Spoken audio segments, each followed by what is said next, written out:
En 1961, el optometrista Arthur Duperrault decidió hacer un viaje familiar.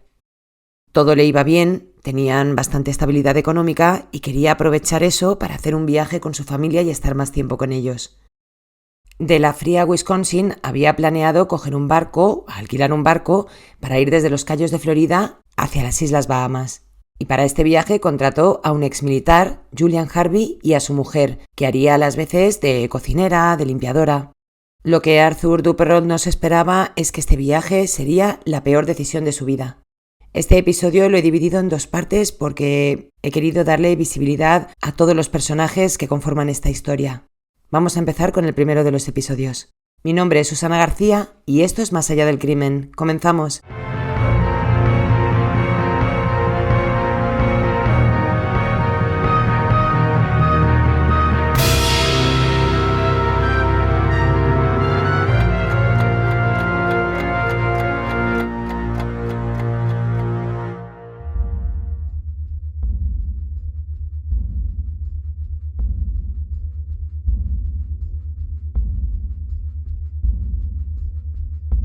Julian Harvey nació el 1 de marzo de 1917 en Nueva York.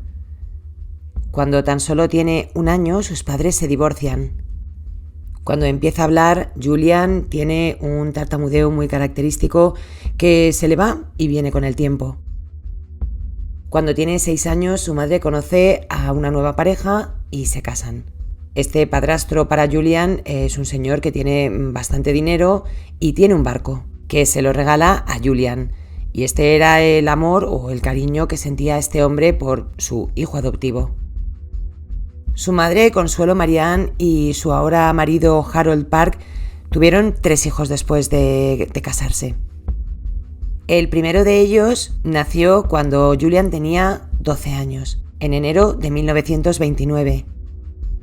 El segundo hijo y hermanastro de Julian se llamaba Earl y nació en enero de 1933, cuando Julian tenía 16 años. Y el tercero de los hijos nació en octubre de 1934 y se llamaba John. Y no se ha hablado de otra hermana que tenía Julian, de nombre Sally Ann, que nació un año después que él. Y esta era la nueva familia, la madre, el padre, los 2 hijos del matrimonio de Consuelo y los 3 hijos que había tenido ahora con Harold Park. Curiosamente es que sus 2 maridos se llamaban Harold, así que el nombre del padre de los 5 hijos es Harold para todos. Para cuando Julian tiene 12 años, estalla la gran crisis económica del 29 y esto le da de lleno a la familia Godwin. Así que al año siguiente, cuando el chaval tiene 13 años, le mandan a vivir con una tía que tenía bastante solvencia económica para evitar que el chaval viva en las condiciones en las que ellos se encontraban. Cuando está terminando high school o la educación secundaria, conoce a la que sería su primera mujer. El matrimonio apenas dura un año y justo después de eso Julian se gradúa y toma un nuevo rumbo. Empieza a trabajar como comercial de venta a puerta fría, pero no se le da nada bien y rápidamente lo deja. Es 1937, Julian tiene 20 años y decide estudiar ingeniería. Pero 2 años después, en 1939, estalla la Segunda Guerra Mundial. Y antes de que sea llamado para unirse al ejército, decide unirse por voluntad propia y se mete en lo que sería la Fuerza Aérea. Y para este momento, Julian conoce a la que sería su segunda mujer, con la que permanece casado hasta 1945, y juntos tienen un hijo. Y ya os digo que están juntos hasta que termina la guerra, así que durante el matrimonio de Julian, lo pasa entre el tiempo que puede ver a su mujer cuando puede y participando en la guerra, como piloto del Libertador, que era como se le conocía al bombardero pesado B-24 Liberator. Fue condecorado, aunque también se le conocía como especialista en destruir aviones. Digamos que todo el que conocía a Julian tenía como 2 opiniones, no había un término medio. O te caía muy bien y te parecía todo un caballero, o te parecía un pretencioso. Y esto eran lo que opinaban sus compañeros. A Julian le encantaban las mujeres y después de una segunda no podía faltar una tercera, y en 1948 se volvió a casar. Con esta tercera mujer también tuvo un hijo como con la anterior, y muy poquito tiempo después de haberse casado, tan solo un año después, Julian se vio involucrado en un terrible accidente.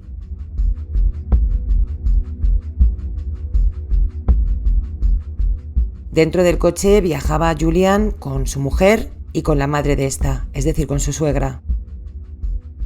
En un momento del camino se salió en un puente y fueron a dar directamente al río. A Julian no le pasó nada, heridas leves, y sin embargo su mujer y su suegra murieron ahogadas. Evidentemente fue interrogado por lo que había ocurrido y contó una historia un poco rara. Dijo que cuando vio que estaban cayendo, abrió la puerta del coche y saltó, y que por eso él se salvó. Pero los buceadores que rescataron los cuerpos de su suegra y de su mujer dijeron que las puertas del coche estaban cerradas, y como no tenían ninguna prueba en contra suya, pues Julian siguió con su vida. Y siguió con su vida muy rápido, porque tan solo unas semanas después de este terrible suceso, Julian ya tenía una nueva novia. Y se fue a vivir con ella, y en 1950 fue llamado para trabajar en Texas, donde se fue con su novia, con la que se casó. Vamos ya por la cuarta mujer. La cuarta para nosotros, porque esta cuarta mujer se piensa que es la segunda. Y con ella está 3 años más. En 1953 le dice que ya no la quiere y la deja. Y como os habéis podido imaginar, no tarda mucho tiempo hasta que encuentra otra nueva. Vamos por la quinta. Y a Julian le encantaban los barcos. Ya os había contado al principio del episodio que su padrastro le había regalado un barco. Y con esta quinta mujer se compra un yate. Decide hacer un fraude al seguro del yate, lo destroza para cobrar el seguro. Y con el dinero que se lleva de indemnización se compra otro barco mejor. Y ese mismo año su mujer se divorcia alegando maltrato psicológico.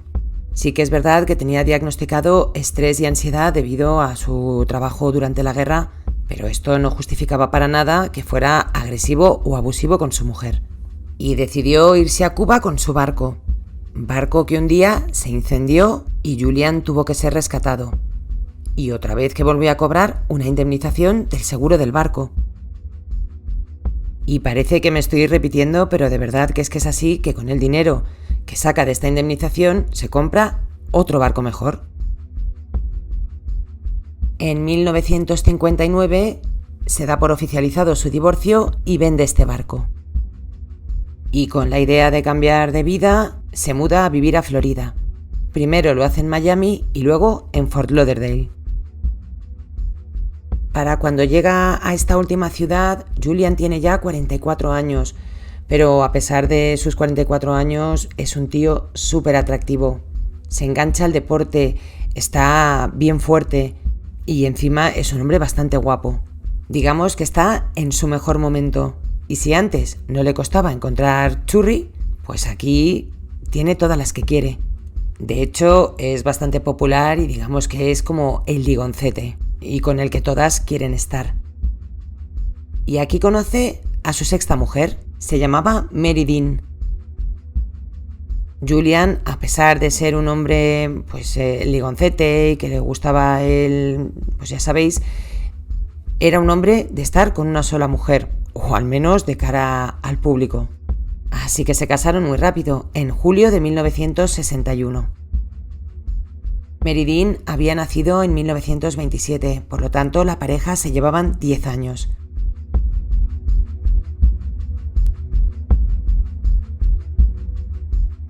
A 2.500 kilómetros de distancia vive Arthur Duperrault, concretamente en Green Bay, en el condado de Wisconsin. Arthur había nacido en 1921 y también había servido en la Segunda Guerra Mundial, pero en esta ocasión en la Marina. Cuando dejó el ejército empezó a trabajar como optometrista y le iba fenomenal porque se había metido en el negocio de las lentillas, que para aquella época pues era como el boom y esto le dio muchísimo dinero. La familia, ya os digo, que estaba muy bien acomodada y no tenía ningún tipo de problema económico. Es más, Arthur quería pasar más tiempo con su familia y como ya sabéis que había trabajado en la marina, le encantaba el mar y quería llevarse a su familia a un viaje alrededor del mundo en barco. Arthur y su mujer Jean habían tenido 3 hijos: Brian, Terry y René. Para cuando se le ocurre esta idea a Arthur, sus hijos tienen, pues Brian tiene 14, Terry tiene 11 y René es la pequeña que tiene 7. No sabe cómo un viaje tan largo les puede afectar, así que decide hacer un viaje un poquito más corto para tantear el terreno e irles acostumbrando a esto de viajar más en barco y poder hacer lo que él quería y que era su sueño, que era ese viaje alrededor del mundo. Y ese primer viaje que organiza para llevarse a su familia y que descubran todo lo que a él le apasiona es ir desde los Cayos de Florida hasta Bahamas. Y para ello alquila un queche. Como yo no soy una experta en temas marítimos, me he tenido que informar un poquillo y bueno, pues un queche es un velero que tiene 2 mástiles. Uno muy grande que digamos que es el principal y otro que suele estar ubicado en la parte de atrás de este mástil. El velero que decide alquilar Arthur no es un velero cualquiera, es, bueno, pues digamos que bastante de lujo. El mástil principal tiene una altura de 18 metros. Se lo ha alquilado a Harold Pegg y es un barco bastante caro. Tiene todo tipo de lujos, los acabados son como en madera dorada, todo de alto standing, muy bien cuidado.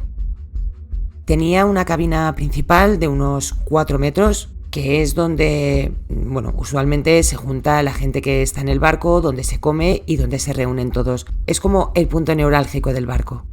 Es donde estaba la cocina, había también un baño con una ducha, había mesas para comer.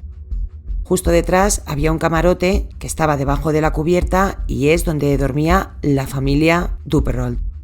En ella había literas donde, por ejemplo, en una dormían las 2 hermanas. Y detrás de ese camarote había otro más que era pues para invitados o, bueno, en este caso para el capitán. Y aquí es donde confluyen las 2 historias, las 2 familias, los Duperrault y los Harvey.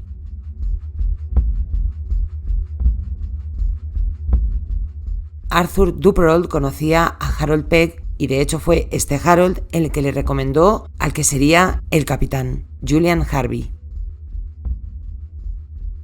Para este momento Julian Harvey pues no tiene apenas un duro, es un derrochador y aunque ya os he contado que estafa los seguros, coge dinero, compra un barco, vende y así todo el dinero que gana pues este señor se lo funde, le queman las manos y es un derrochador. Así que cuando Harold Pegg le pone en contacto con Arthur Duperrault y le ofrece ser el capitán del barco en el viaje, no se lo piensa 2 veces. Arthur le ha prometido que le pagará $100 cada día por hacer la labor de capitán. Julian cree que es buena idea que su mujer, Mary, vaya con ellos, porque bueno, pues no va solo, están los 2 juntos y pues puede hacer lo que ya os he dicho, las labores de cocinera, de limpiadora, y así hacen como un pack completo entre los 2. Al principio Mary no lo tiene muy claro, no le apetece nada ir con gente desconocida y compartir un espacio tan pequeño. Pero sí que es verdad que los Duperrault son una familia súper educada, los niños están muy bien educados y cree que no va a tener ningún problema y decide acceder e irse con ellos a este maravilloso viaje. Iban a llevar comida, bebida y al final sería como unas mini vacaciones en realidad. Y aquí os recuerdo que se habían casado en julio de 1961 y el viaje comienza el 8 de noviembre de ese mismo año, así que apenas unos meses después de casarse. El Bluebell tendría que haber partido el 8 de noviembre desde Fort Lauderdale hasta la isla de Bimini, que es donde tenían pensado hacer la primera parada. Pero debido al mal tiempo, el barco se retrasó en salir al mar y además tened en cuenta que para ir a Bahamas pues necesitan pasar por una oficina de control y esta oficina ya había cerrado, por lo tanto no tenían permiso para ir hasta Bimini. Así que esa noche la familia Duperrault y la familia Harvey se tienen que quedar en el Bluebell y deciden salir al día siguiente. Y no se sabe por qué motivo, al día siguiente, el 9 de noviembre de 1961, Julian tampoco pasa por la oficina de control y no presenta los papeles. Y en contra de lo que estaba previsto, se lleva a la familia a una isla que se llama Grand Isaac Cay, que no tiene básicamente nada, solo un faro. Es una islita muy pequeña, como ya os digo, que está situada a unas 20 millas, unos 32 kilómetros, al nor-noreste de las Islas Bimini. Esta isla tan pequeñita en realidad es un cayo que es una cabeza de coral gigante y tiene una historia muy curiosa que he leído en internet. Este faro se construyó en 1850 para evitar que los barcos mercantes desaparecieran en el Triángulo de las Bermudas. Y después volveré a contaros algunos detalles de esta pequeña isla, pero ahora nos fastidiaría la historia. Bueno, pues en este lugar es donde el barco atraca, digamos que su segunda noche.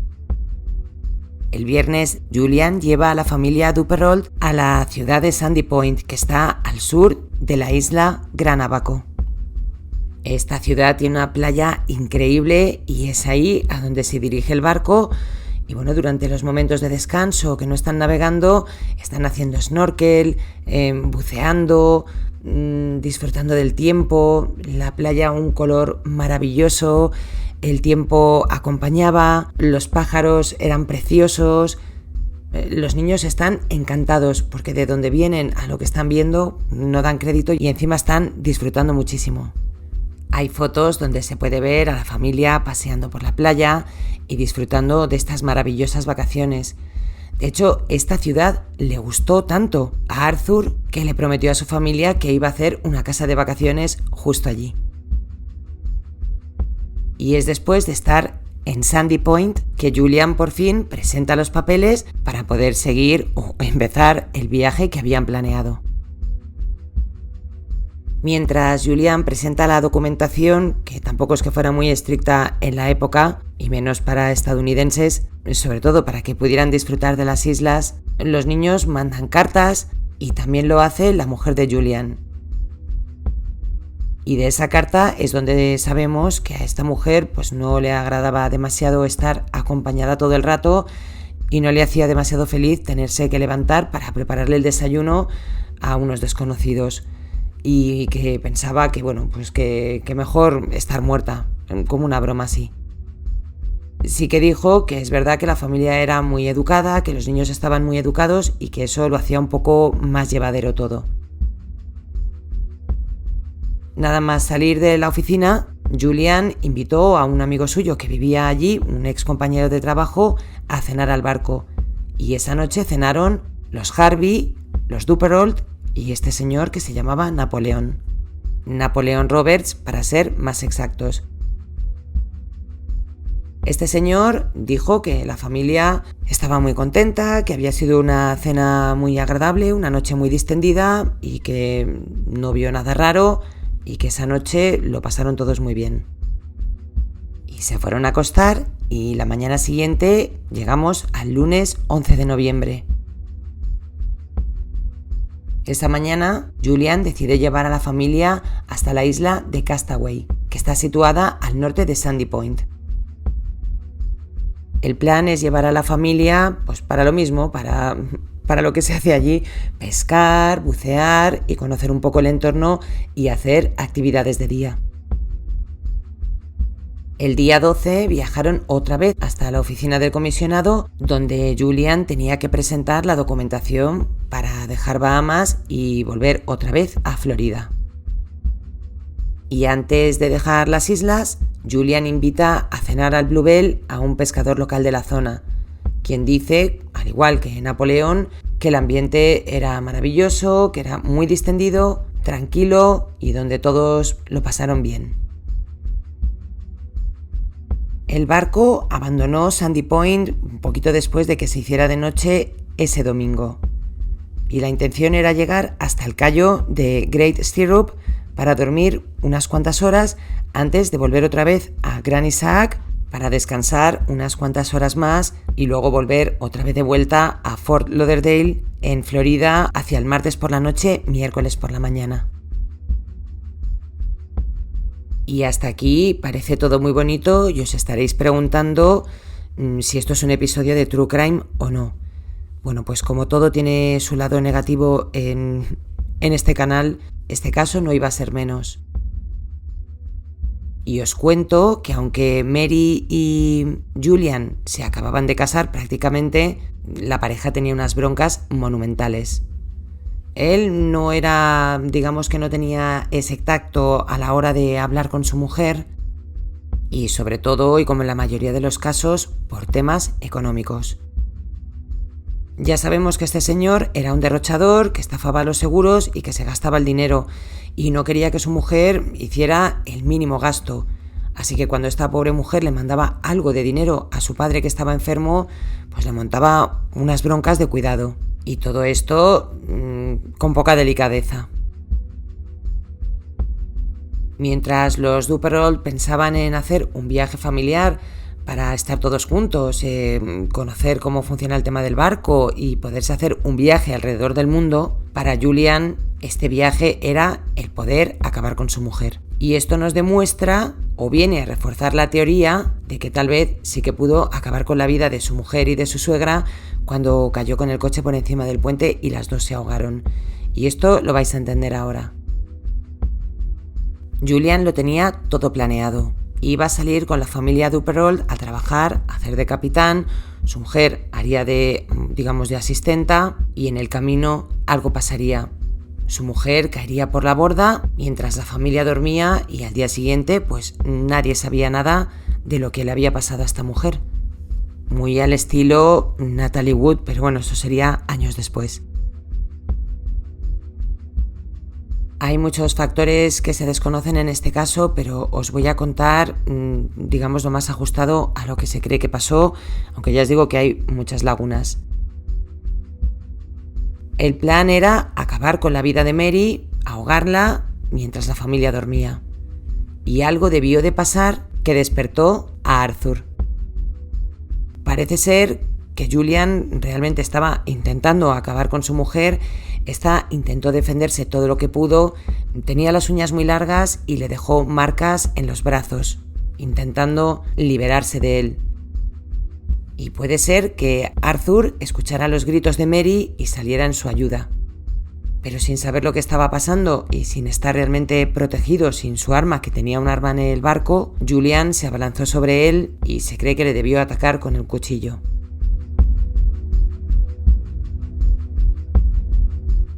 Los siguientes fueron la mujer de Arthur y el hijo mayor, Brian. Terry, la hija mediana, se había acostado a eso de las 9 de la noche y un par de horas después se despierta porque oye muchos golpes en el barco y no sabe lo que está pasando.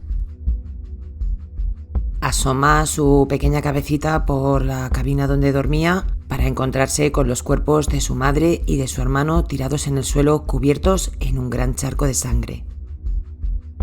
Imaginaos lo que puede ser para una niña de 11 años que está plácidamente durmiendo en un viaje donde todo es maravilloso, todo está fenomenal, despertarse y ver a su madre y a su hermano tirados en el suelo muertos. La niña tiene entre miedo, pánico, dudas. ¿Dónde está su padre? ¿Y dónde está su hermana pequeña? Tampoco tiene tiempo para pensar dónde está Mary. Lo único que hace, y muy valiente por su parte, es subir las escaleras del barco y salir a cubierta. En su camino encuentra un cuchillo y fuera en cubierta ve a Julian desesperado andando de un sitio para otro, descalzo, con cara de muy pocos amigos y con un bidón de gasolina en la mano.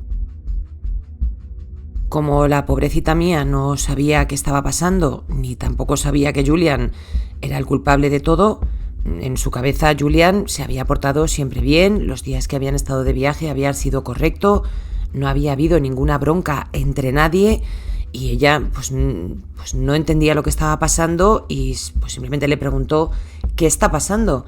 El hombre que la vio se sorprendió, le dio un azote y le dijo bájate ahora mismo para abajo. Y con las mismas se volvió a meter en la litera.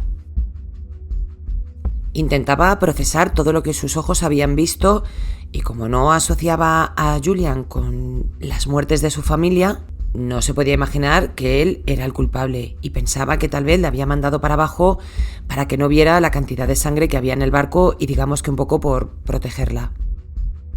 Ingenua mía, con 11 años, pues no le da para más.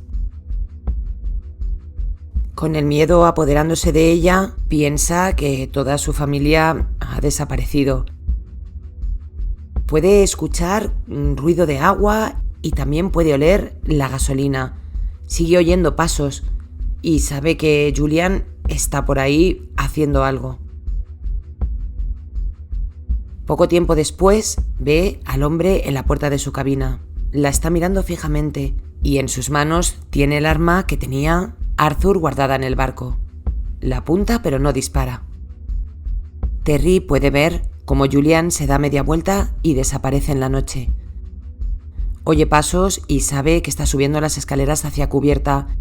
Sigue oyendo ruidos y golpes muy fuertes y sabe que están izando el bote salvavidas. Los ruidos de agua que estaba escuchando Terry era que el barco se estaba hundiendo.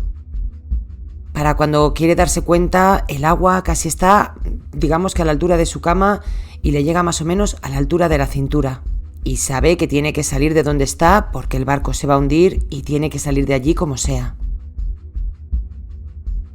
Sale de la cama, se mete en el agua y empieza a andar hacia las escaleras para conseguir salir a cubierta. Anda muy despacio por la corriente y mientras se dirige hacia las escaleras tiene que pasar, como os había explicado al principio, por la cabina principal, que es donde estaba, digamos, la cocina y el salón, que es donde Terry había visto a su madre y a su hermano tirados en el suelo. Cuando Terry pasa por esa zona que está prácticamente inundada, tiene que pasar junto a los cuerpos de su madre y de su hermano, que están flotando. Sale al exterior y ve a Julian a un lado del barco intentando desizar el bote salvavidas. Y en ese momento Julian ve a Terry. Le grita que por favor sujete la cuerda. Ella no entiende nada, no sabe lo que está pasando y cree pues que van a huir en el bote salvavidas. Y él la deja sujetando el bote y se va a coger algo. En el momento en el que le deja la cuerda y se va a coger algo, pues a la niña se le escapa la cuerda y el bote empieza a irse solo. Y Julian se tira al mar. Consigue llegar hasta él y subirse. Y en el barco, en el Bluebell, se queda Terry mientras el barco empieza a hundirse. Para Julian es el plan perfecto. No tiene que acabar con ella porque se va a hundir en el barco y no hay ningún testigo que pueda acusarle de la muerte de su mujer.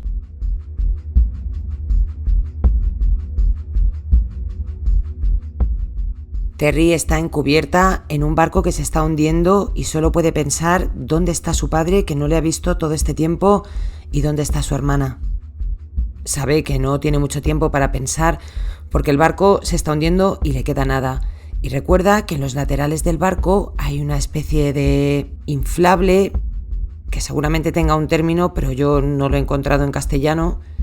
Es como una especie de bote salvavidas inflable. Mide 1,5 metros de largo por 62 centímetros, es de aire alrededor y tiene como una especie de malla en medio.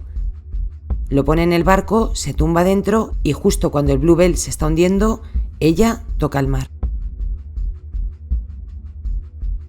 Y el episodio de hoy lo vamos a dejar aquí y en el segundo os contaré cómo termina. La verdad que es una historia increíble. Os deseo a todos una feliz semana y como siempre mandar un saludo muy especial a mis miembros de Patreon. Rusel, Sumi, Alberto, Juan, Lucas Raúl y Elizabeth. A los que me dejáis comentarios en Instagram y me etiquetáis también, gracias a todos de verdad porque me río un montón en las cosas que me etiquetáis y bueno, me gusta interactuar con vosotros.